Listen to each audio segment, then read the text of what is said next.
To complete your setup on Wells Fargo after signing up, follow these simple steps to ensure your account is fully functional and secure. Step 1. Log into your account. Visit the Wells Fargo website or open the mobile app. Enter your username and password to log into your new account.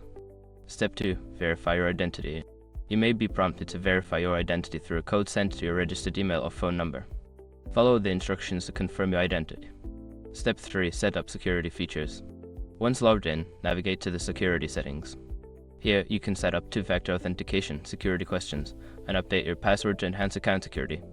Step 4. Link external accounts. If you wish to transfer funds or manage finances from other banks, go to the account settings and select the option to link external accounts. Follow the prompts to securely add your other bank accounts. Step 5. Explore account features.